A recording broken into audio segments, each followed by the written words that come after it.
There are two great choices when visiting the Southern Great Barrier Reef areas, so today I'm going to deep dive in comparing Lady Musgrave Island versus Lady Elliot Island and see which one is better suited for you to visit.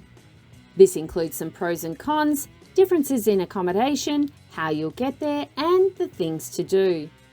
After visiting both these islands several times, you might be interested in the differences, but ultimately, if you want a quick comparison, Lady Musgrave Island is famous for being a coral maid, cheaper to visit, and having a huge nesting ground for green and loggerhead turtles. On the other hand, Lady Elliot Island is renowned for its manta ray population and turtles, serviced by an eco-friendly resort and accessible from different Queensland locations. Lady Musgrave and Lady Elliot Island are no doubt both tranquil islands, so deciding which one is best for you I think comes down to your budget and the type of activities you want to do. Lady Musgrave Island has only 14 hectares of coral cay, but a massive over 1,100 hectares of surrounding reef. Alternatively, Lady Elliot is slightly bigger in terms of landmass with a size of 45 hectares, but it would also take around 45 minutes to walk around it. Its resort facilities are situated in the southeast area of the island where most of the crowds stay. Plus, there's no permanent residents on the island except for the 30-odd people who run the resort. They are both situated off the coast of southeast Queensland, in particular in the Southern Great Barrier Reef region. They're about 39.8 kilometres from each other and easily accessible from nearby towns along the coast, making them a fun road trip stop between Brisbane and Cairns. To reach Lady Musgrave Island by boat, it takes about 1 3/4 hour boat ride from 1770 near Agnes Waters, and a 2.5 hour one-way from Bundaberg. This means a return journey from either can certainly eat into your day trip and essentially about 3 to 4 hours docked at the island itself. It's obviously closer to the town of Agnes Water in 1770, but is more popular to access from Bundaberg. Apart from the time, the biggest differences between them both, the Agnes Water trips will be run from the catamaran, and then there's a smaller glass-bottom boat to taxi you to the island for the land tour. However, the one leaving from Bundaberg docks at a large pontoon where you will have a lot more room to move around. Alternatively, you can only get to Lady Elliot Island with regular flights from Bundaberg, Agnes Water, Hervey Bay and Coolangatta on the Gold Coast and Redcliffe in Brisbane. It can take anywhere between 20 minutes to 1.5 hours to reach the island, and this depends where you depart from. As a con, it can be a big hit to the budget with prices starting more than $500 per adult for a day trip. And since flying is the only way, I don't think this suits everyone's budget. We opted to leave from Bundaberg since it was one of the closest islands and therefore one of the cheapest. As a pro, I would say the flight is worth it, given how scenic and breathtaking the view of the Southern Great Barrier Reef is from above. As a con though, the planes are pretty small, so that means there is a luggage limit allowed per person. Well, Lady Musgrave Island doesn't offer fixed accommodations, but there is an off-grid campground. If you want to camp overnight, you must be self-sufficient and bring your own tent, camping gear, food, water, and any other supplies you need. The only facility in the area is the one composting toilet. Another option is to reserve a bunk bed or glamping tent on top of the pontoon for a completely unique experience on the reef. This option is only available for visitors who book the transfers from Bundaberg and get to the pontoon. In contrast, the Lady Elliot Island Eco Resort offers a wide range of accommodations on the island.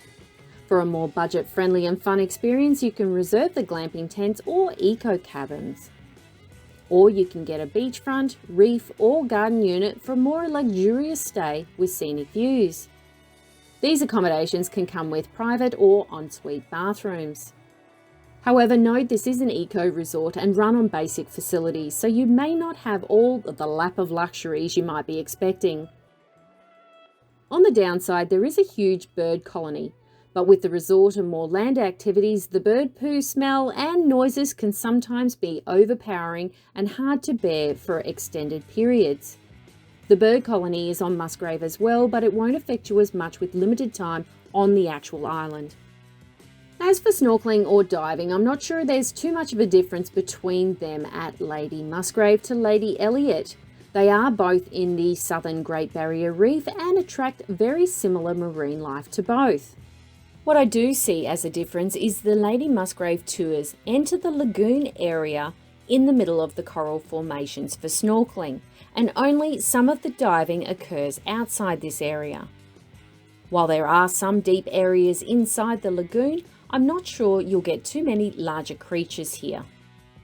Whereas you enter the shallow areas from the beach of Lady Elliot Island and go out further for the deeper areas.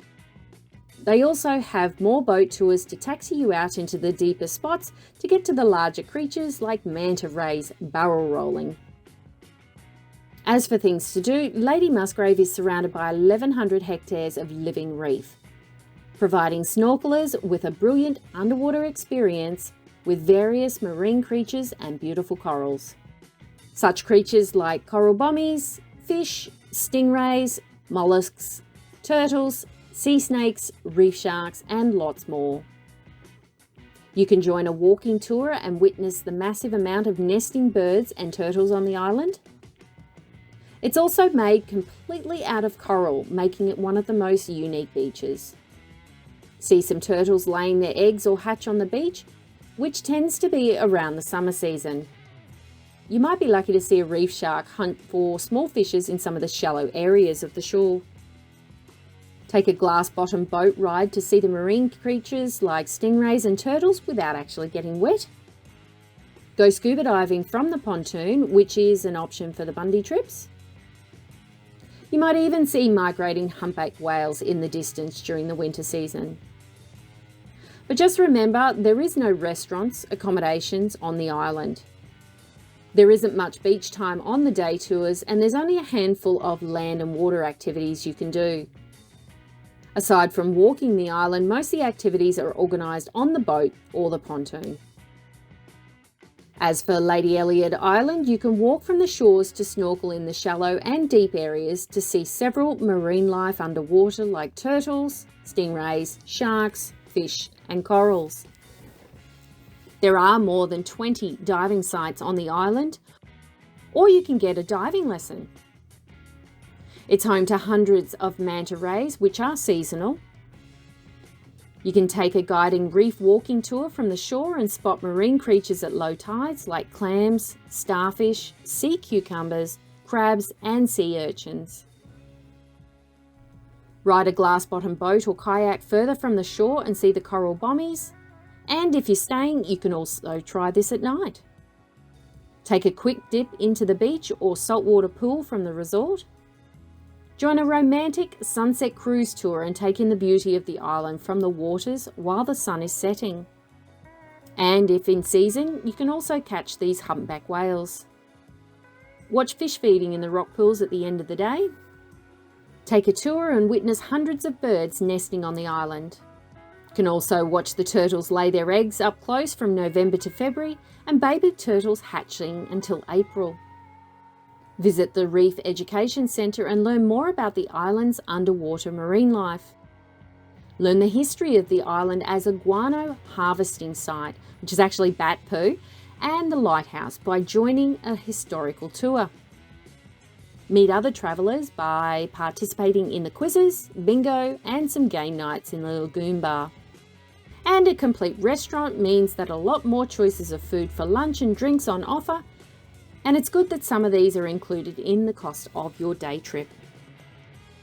These are both warm tropical islands, so visiting at any time of year would be no problem at all, but different seasons can bring different encounters.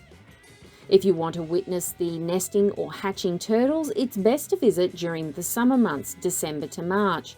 This is also the optimal time if you love snorkelling and scuba diving on warm, crystal clear waters.